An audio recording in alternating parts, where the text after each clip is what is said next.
안녕하세요. 백두산 금융연구소의 백두산입니다. 5월 17일 수요일 아침 8시 58분입니다.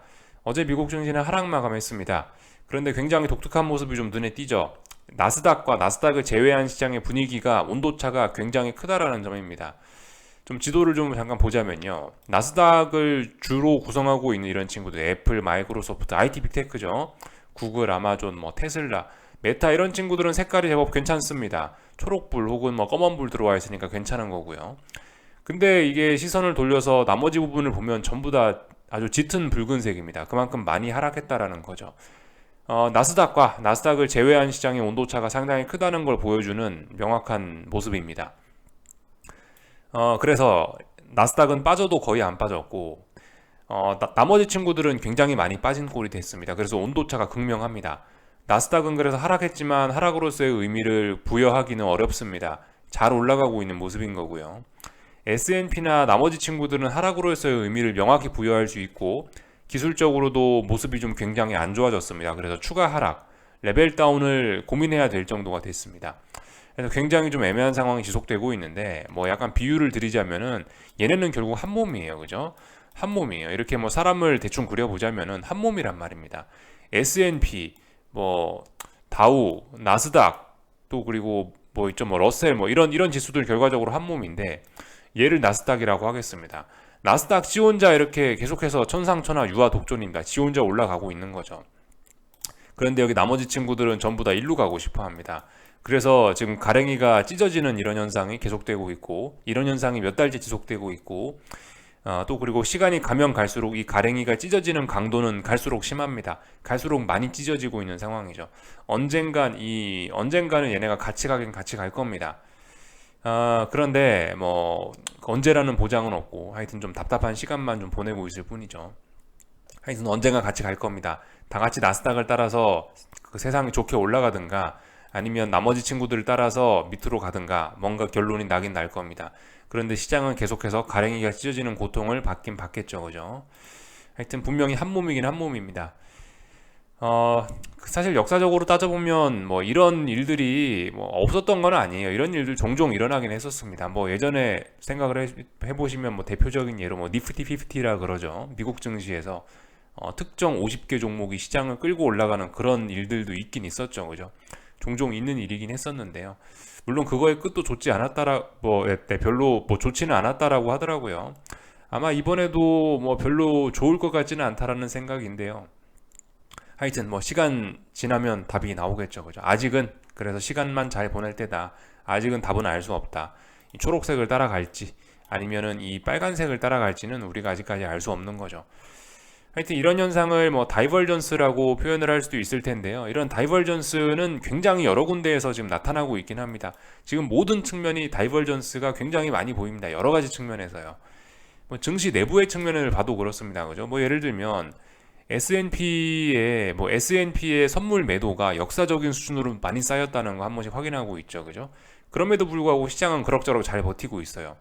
이것도 다이버전스라고 할 수 있을 겁니다.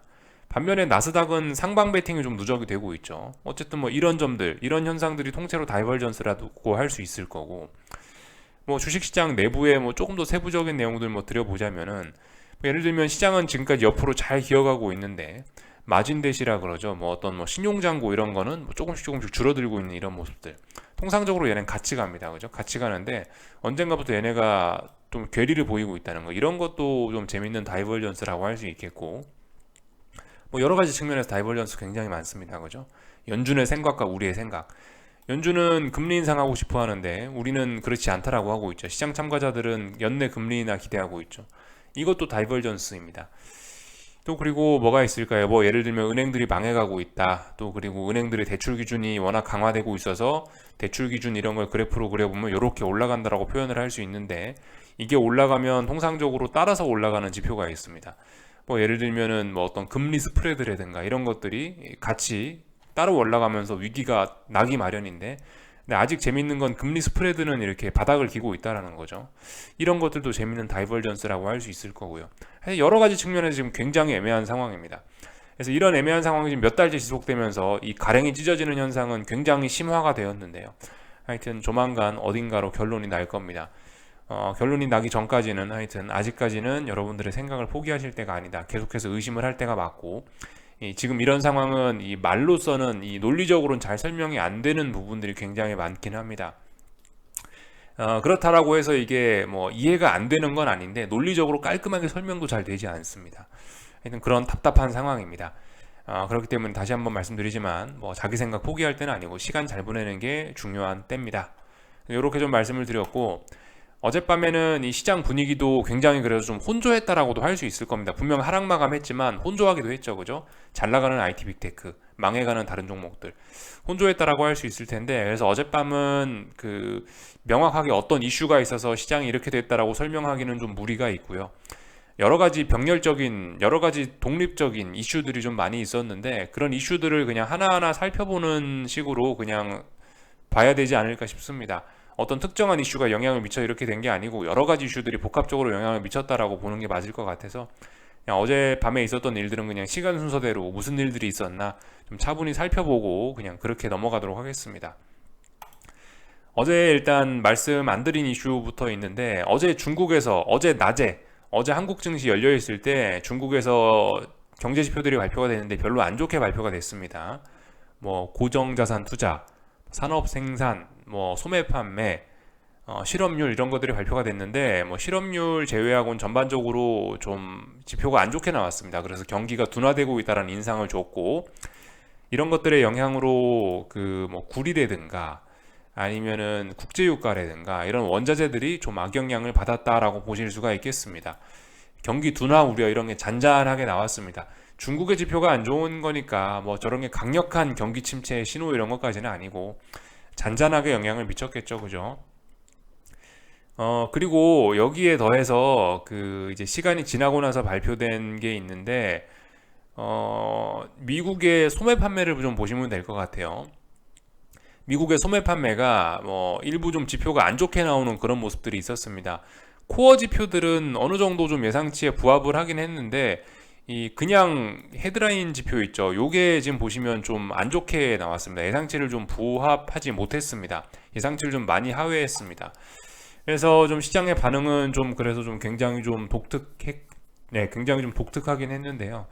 하여튼 뭐 어쨌든 이런 소매 판매 지표가 좀 안 좋게 나온 거는 분명히 사실이긴 하기 때문에, 좋았던 건 뭐 예상치에 뭐 적당히 부합하는 정도로 뭐 이런 식으로 나온 거고, 안 좋았던 건 좀 예상치를 좀 많이 좀 하회를 해서 그런가, 이것도 어떤 뭐 잔잔한 경기 둔화 뭐 이런 거에 좀 영향을 미친 것 같긴 합니다. 그래서 소매 판매 지표가 나오고 나서 증시는 좀 흔들리긴 했어요. 그래서 증시가 좀 흔들렸는데, 이제 주로 흔들린 게 뭐냐면은 여기 아래쪽에 보이시는 게 러셀 지수인데, 좀 중소형주 친구들이 좀 많이 흔들리더라고요. 미국 증시에서요. S&P도 좀 많이 흔들렸고요. 그래서 이 나스닥을 제외한 나머지 친구들은 이 어제 보셨다시피 지금 제가 보여드렸던 중국 지표라든가 미국의 소매 판매 지표가 일부 좀 부진하게 나왔던 것에 영향을 좀 받지 않았나 싶습니다. 그래서 그런 영향을 직격으로 받은 특히 뭐 러셀 지수 이런 것들이 좀 많이 빠졌다.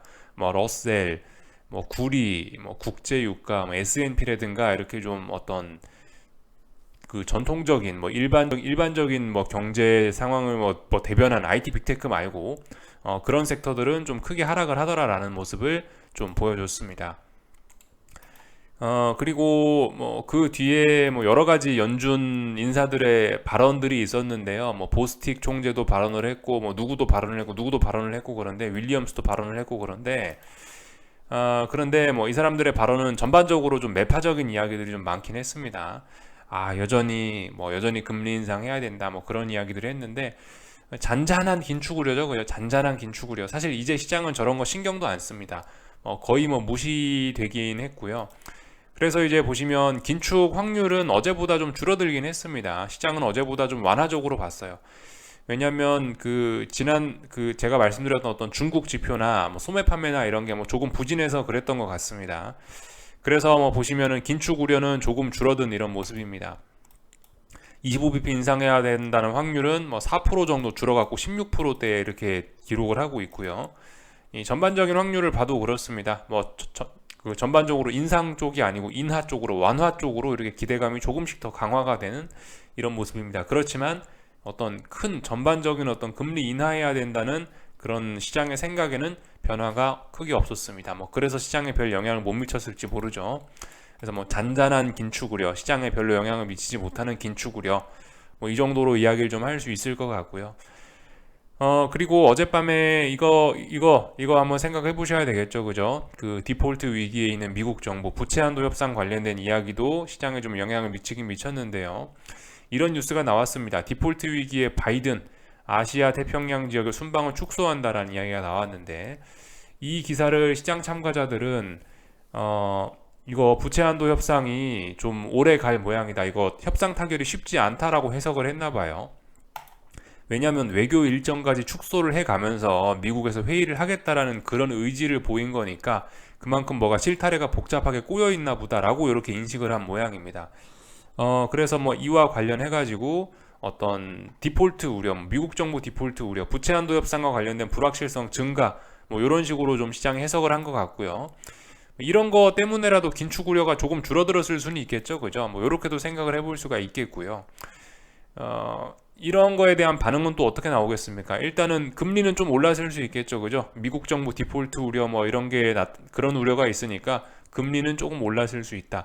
이런 게 시장의 전반적인 불확실성을, 이런 게 그 전반적인 어떤 불확실성을 좀 증가시켜서 주식 시장을 좀 악영향을 미쳤을 수 있겠다. 이렇게 생각하실 수가 있겠죠, 그죠? 뭐 그런 식으로 보시면 될 것 같고요. 어쨌든 어젯밤에도 결과적으로 뭐 특별한 이슈는 없었던 겁니다. 그죠? 여러 가지 이런 잡다한 이슈들이 복합적으로 영향을 미쳤다라고 보시면 될 것 같고요. 뭐 그리고 어제 기업 실적도 발표가 됐다라고 하는데요. 홈디포에서 안 좋은 실적을 발표했다라고 합니다. 지금 제가 마우스 올려놓은 게 HD, 종목 코드가 HD인데 홈디포인데, 어젯밤에 실적이 안 좋아갖고 2% 가까이 급락을 했던 게 또 시장에 악영향을 미쳤다라고 하네요. 홈디포가 IT 빅테크는 아니죠, 그죠? 그러니까 더욱 더 일반적인 그냥 어떤 전통적인 기업이니까 이런 친구들 실적이 안 좋았다는 건 S&P나 러셀 지수가 이 하락하는 데에 더욱더 큰 영향을 주긴 줬을 겁니다. 그래서 이러한 온도차들을 더 만들어내지 않았나, 어떤 나스닥을 제외한 시장의 온도차를 더욱 벌리지 않았나 싶습니다. IT 빅테크들은 어젯밤에 뭐 어떤 헤지펀드에서 뭐 구글을 많이 샀다라는 그런 소식도 있고, 또 그리고 요즘에 원래 뭐 구글이나 IT 빅테크는 뭐예요, AI 이슈 이런 것 때문에 요즘 굉장히 뜨겁죠. 뭐 그런 것 때문에 뭐 IT 빅테크와 뭐 그 나스닥이 뜨거운 뭐 그런 이유도 있긴 있습니다. 그래서 이래저래 가랭이가 계속해서 찢어지고 있습니다.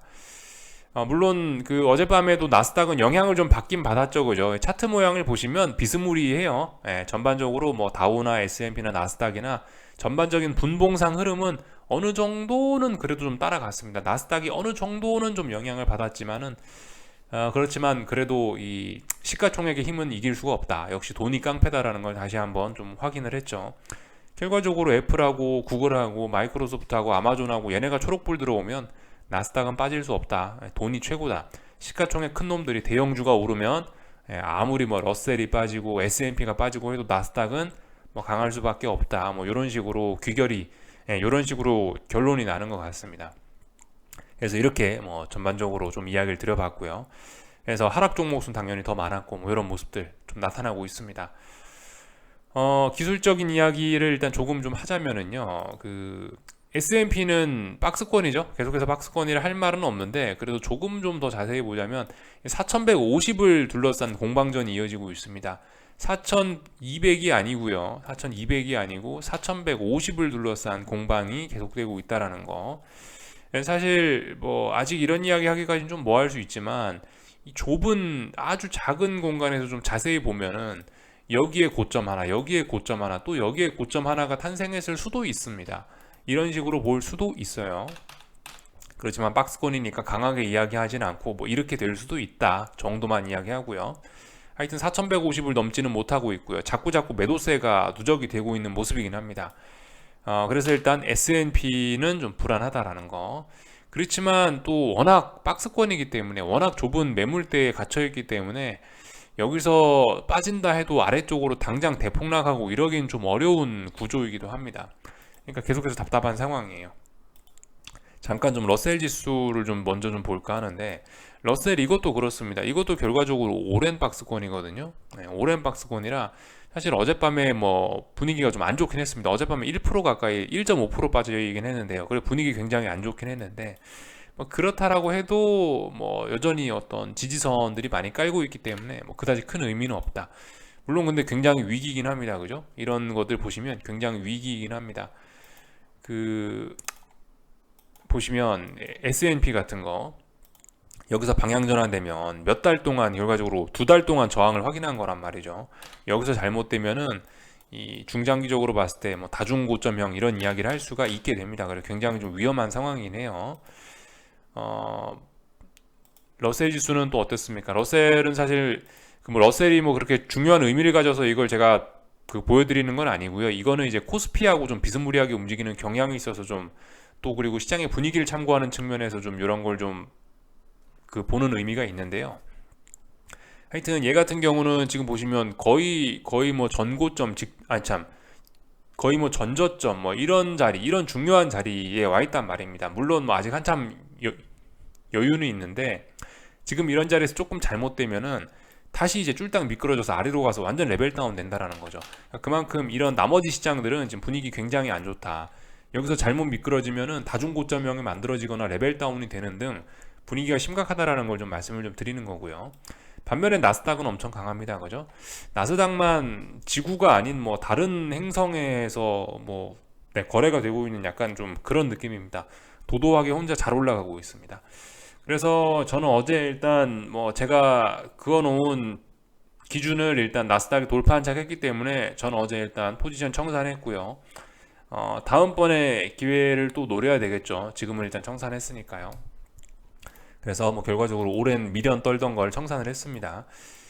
여기 그어놓은 선은 어젯밤에 이제 제가 기준이라고 그어놓은 선인데 말씀드렸다시피 분봉상 자그마한 기준들을 붙잡고 제가 이제 포지션을 일단 홀딩을 하고 있었는데 이것도 미련이죠. 그죠? 이런 기준을 갖고 포지션을 홀딩하는 건 그 미련입니다. 어쨌든 제가 생각했을 때 미련이라고 봐요. 근데 일단은 뭐 이 자리를 어젯밤에 어젯밤에 거의 뭐 밤 12시 땡 할 때쯤 완전히 돌파한 착을 1시간 반 동안 돌파한 착 하면서 확인을 했기 때문에 일단은 놔줬습니다. 그리고 뭐 지금 현재도 이 라인, 지금 그어놓은 이 라인 위에서 있죠. 그러니까 완전히 일단 뭐 돌파한 착 된 거고 계속해서 잘 올라가는 뭐 그런 그림입니다. 분봉을 봐도 이런데 일봉을 보면 어떻겠냐고. 일봉 보면 당연히 이거 의미 있는 매도세 안 보이는 거죠. 그죠? 결과적으로 잘 올라가고 있다. 저 위에 어떤 목표치가 보이긴 보이는데요. 13,000 한 750 정도 되는 자리가 좀 중요한 저항이긴 합니다. 왜냐면 작년 8월 중순에 만들어놨던 고점이거든요. 이 자리까지는 일단은 뭐 수월하게 올라갈 것으로 일단 보이긴 보입니다. 그래서 일단 나스닥의 상승세는 지속되고 있다. 이런 모습들 확인을 했습니다. 그래서 아무튼 나스닥 지 혼자 올라가는 거기 때문에 그죠?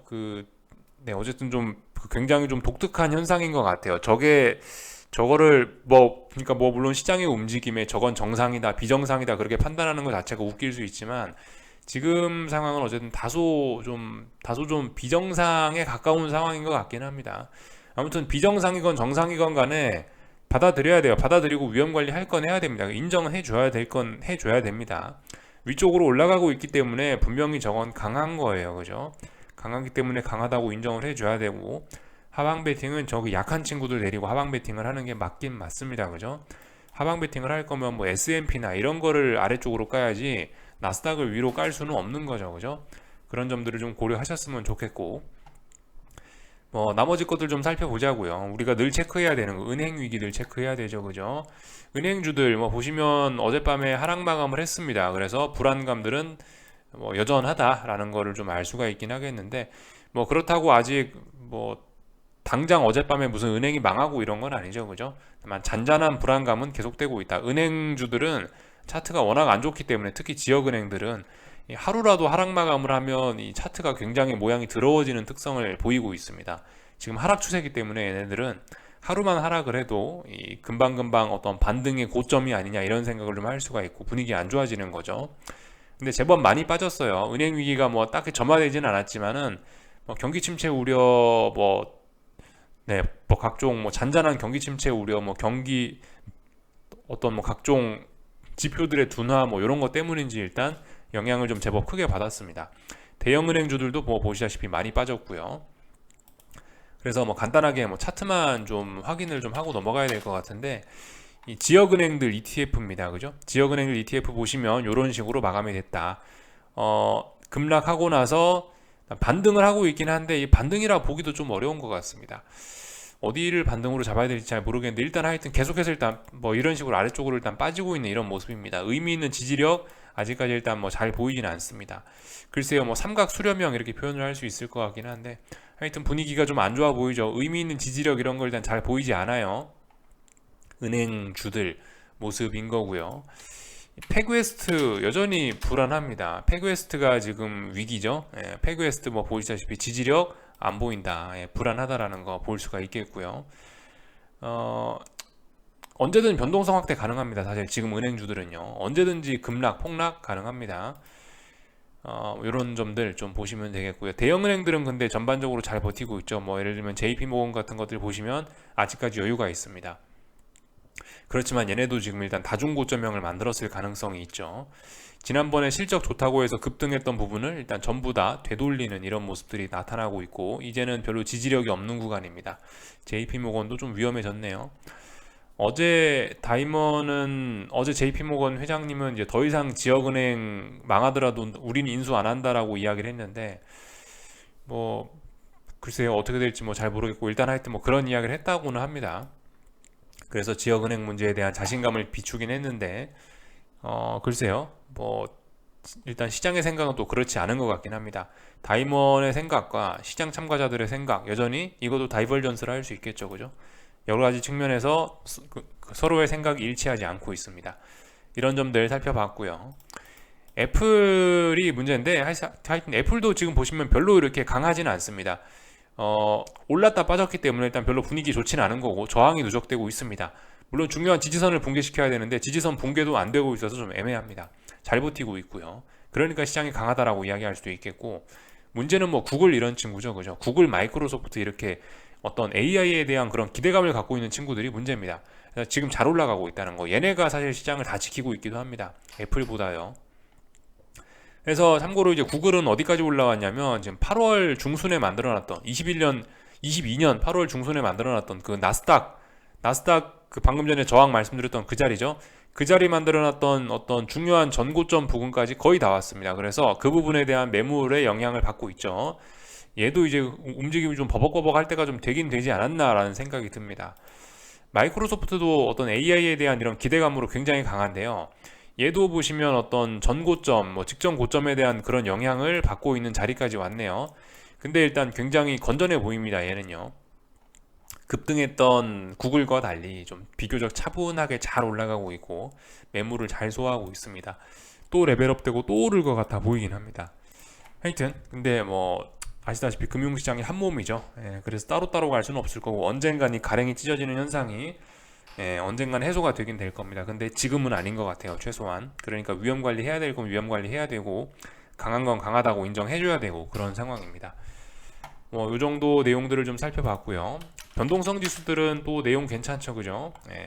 지금 강한 거는 나스닥이지 S&P는 약하거든요. 그러니까 빅스도 슬슬슬 다중바닥형 만들어내고 있다. 아직까지는 박스권입니다, 그죠? 박스권이라서 할 말은 없지만 또 빅스가 다중바닥형 만들면서 잘 버티고 있다. 이런 건 시장의 불안 요인이라 할 수 있겠습니다. 이 정도까지 보면 될 것 같고 달러는 뭐 잔잔한 긴축 우려 뭐 이런 거 등등으로 인해서 뭐 좀 오른 것 같습니다. 긴축 우려 때문에 올랐나 뭐 때문에 올랐나 솔직히 뭐 잘 모르겠어요. 어젯밤에 여러 가지 재료들이 복합적으로 있어서 네, 일단 상승 마감을 했고요.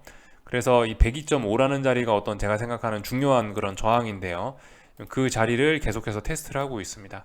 그 자리를 테스트하고 있고 그리고 조만간 안착할 것으로 보여집니다. 굉장히 재밌어요. 하여튼 잘 생각해 보셔야 됩니다. 지금 달러가 약할 이유는 굉장히 많습니다.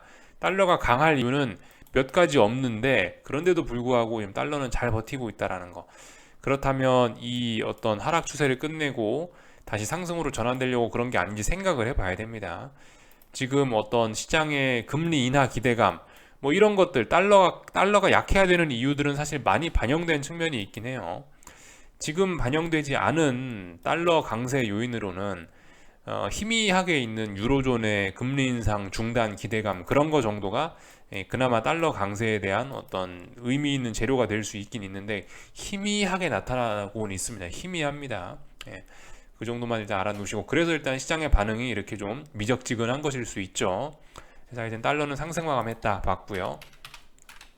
금리들은 아무래도 어떤 부채 한도 협상과 관련된 불확실성 이런 걸로 인해서 조금씩 올라가고 있는 듯한 모습입니다.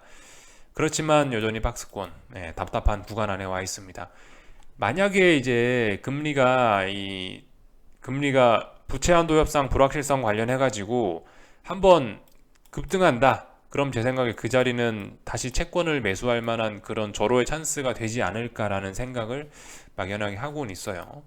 이 기존 보유자분들은 좀 답답하실 수 있지만 현금 가지신 분들은 그렇게 한번 금리가 튀면은 채권을 매수할 수 있는 이 찬스라고 생각을 할 수도 있지 않을까라는 생각입니다. 그래서 뭐 전반적인 내용들 일단 쭉 한번 살펴봤고요. 다 이야기했죠. 달러 금리 다 봤고 뭐 원자재들 대충 봤고요. 이 정도 내용 살펴봤습니다.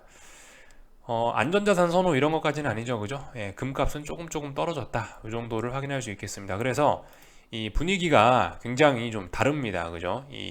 지금까지 길게 이야기를 풀었던 거는 결과적으로 IT 빅테크와 IT 빅테크를 제외한 나머지 친구들의 분위기 굉장히 다르다라는 건데 한국 증시는 어느 쪽에 속할까? 한국 증시는 IT 빅테크 쪽에 속할까? 아니면 일반 이런 거에 속할까? 이런 거에 따라서 오늘 분위기가 좀 달라지겠죠. 근데 일단 뭐 별로 분위기는 좋지는 않은 것 같습니다. 뭐 보시다시피 일단 뭐 상승을 하긴 하는데 일단 뭐 별로 분위기가 뭐 삼성전자나 하이닉스나 이런 거 뭐 음봉에 코스닥은 뭐 에코프로 친구들은 하락이니까 전반적으로는 좋지는 않은 것 같습니다. 한국은 약간 느낌이 이 나스닥과 S&P의 좀 중간 정도의 위치에 있는 것 같긴 합니다. 그죠? 근데 조금 더 이쪽으로 치우치는 게 있지 않나 싶어요. S&P 쪽으로 좀 치우치지 않았나 싶습니다. 굳이 성격을 비유하자면 삼성전자나 하이닉스나 2차전지 이런 친구들이 IT 빅테크 쪽에 좀 한 숟가락 얹을 수 있을 만큼 약간 이쪽에 좀 속하는 측면도 좀 있긴 있죠. 그래서 한국 증시는 뭐 비교적 잘 버티는 것일 수 있습니다.